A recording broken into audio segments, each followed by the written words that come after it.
बराबर किसकी होती है? 1 की होती है। प्रतिशत का मतलब क्या होता है? 100। तो यानी 100% काटेंगे तो यहाँ पे कितना आएगा? 1/100। तो यहाँ पर 100 से 100 कैंसिल हो जाएगा, मतलब 100% कितने बराबर होता है? 1 के बराबर होता है। यहाँ से आपको यह बात समझ में आ गई होगी। तो यहाँ पर हम डायरेक्ट इस बात को लिख दे रहे हैं कि 100% बराबर किसके हो जाएगा? 1 के।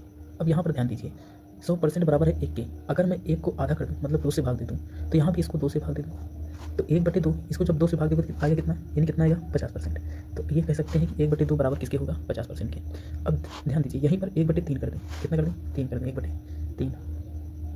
अगर हम 1/3 करते हैं, मतलब इसको 3 से भाग देते हैं, यहाँ भी 3 से भाग देंगे, तो यहाँ भी 3 से भाग देंगे, तो ये किसके बराबर हो जाएगा? 33 सही 1/3% के बराबर हो जाएगा। किसके बराबर हो जाएगा? 33 सही 1/3% के मान किसके बराबर होगा? 1/3। अब जैसे 3 से भाग दिया गया है, ऐसे 4 से, इसी प्रकार 20 तक भाग देकर हम चेक करेंगे। और ये जो टेबल बनती है, इसे याद रखना बहुत ही जरूरी हो जाएगा। तो आइए हम बड़ी स्पीड के साथ इसे एक बार ऐसे बताते चले जाते हैं। तो 1/3 से भाग दिया गया था, अब कितने दिया जाएगा? 1/4। तो 1/4 का मान किसके बराबर हो जाएगा? 25% के। 25% का मान कितना होगा? 1/4। 1 जब 5 करेंगे तब किसके बराबर हो जाएगा? 20%। 1/6 का मान कितना हो जाएगा? 16 सही 2/3% के बराबर हो जाएगा। अब 1/7 का मान कितना होगा? 1/7। 1/7 का मान तो कितना हो जाएगा? 14 सही 2/7% के बराबर हो जाएगा। 1/8 का मान पूछा जाए तो कितने बराबर होगा? तो यह 12.5% के बराबर होगा। 12.5% यानी 12 सही 1/2% के बराबर हो जाएगा। अब 1/9 का मान पूछा जाए, 1/9, तो ये किसके बराबर हो जाएगा? 11 सही 1/9% के बराबर हो जाएगा। अगर यहीं पर 11 हो जाएगा, जैसे 1/11, तो ये किसके बराबर हो जाएगा? 9 सही 1/11% के बराबर हो जाएगा। अगर 1/12 हो जाए, 1/12 हो जाए, तो 1/12 ये किसके बराबर हो जाएगा? 8 सही 1/3% के बराबर हो जाएगा। 1/13 का मान पूछा जाए, किसका मान? 1/13, तो 7 सही 9/13% के बराबर हो जाएगा। इसी प्रकार आप निकाल सकते हैं 1/14 का मान, तो 7 सही 1/7% हो जाएगा। 1/15, ऐसे ऐसे आप सभी को निकाल सकते हैं। अभी तुरंत से याद करने की कोशिश, नए क्वेश्चन के साथ धीरे धीरे याद होता जाएगा।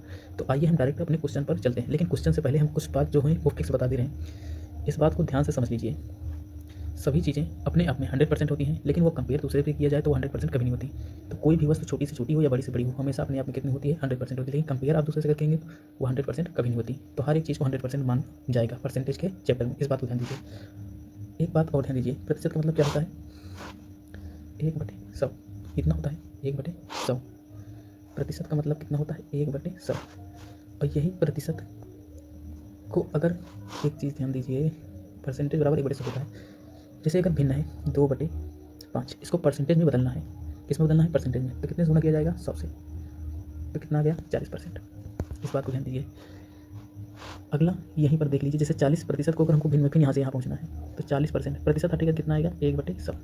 परसेंटेज जब भी हटेगा तब भी उसका मान कितना आएगा? 1/100। अब 20 × 40 = 2500, 2/5 ये फिर से आ गया। तो इस बात को ध्यान दीजिए। बस अब आप डायरेक्ट क्वेश्चन पर चल सकते हैं। 1 मिनट। अब पहला क्वेश्चन है, ए के 60%, ए के 60% का 35%, बी के 75% के 25% के बराबर है, तो ए और बी का अनुपात क्या है? यहाँ पर ध्यान दीजिए। ए का 60% प्रतिशत हटेगा तो यहाँ कितना आएगा? 1/100। तो 20 × 3 = 60, 20 × 5 = 100, मतलब ए का 3/5। ए का 3/5। यहाँ पर दूसरा कलर लेते हैं, ग्रीन ले लेते हैं। तो ए का कितना हो जाएगा? 20 × 3 = 60, 20 × 5 = 100। थोड़ा इसकी साइज बढ़ा लेंगे, तो 20 × 3 = 60, 20 × 5 = 100, यानी कि 3a/5 हो जाएगा। का 35%, 35% का मतलब गुणा होता है 7/20 के 25 के 75% के 25, 25 × 3 = 75, 25 × 4 = 100, 1/4। बस यहाँ पर काटी पीटा कर दें। यहाँ पर 3 है, इस 3 से ये 3 चला जाएगा। यहाँ पर 7 है और यहाँ पर 4 × 4 = 16, 1 4 5 20, इसको काट देगा और ये 5 × 25 हो जाएगा, 7 × 4 = 28 हो जाएगा।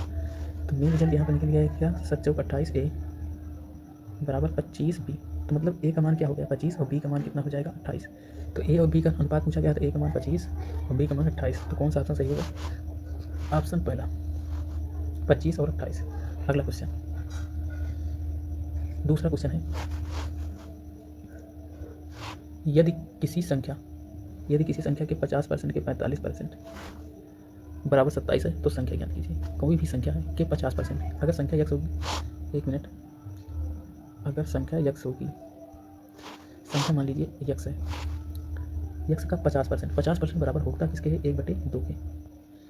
कब 45%? तो 9 45, 5 के सामने 100, किसके बराबर है? 27 के। तो यही संख्या निकालनी 9 त्रिक 27 हो जाएगा, 2 तिहाई 6, 6 दूना 12 यानी कि 120 हो जाएगा। तो 120 इसका उत्तर सही हो जाएगा, यानी ऑप्शन डी। तीसरा क्वेश्चन,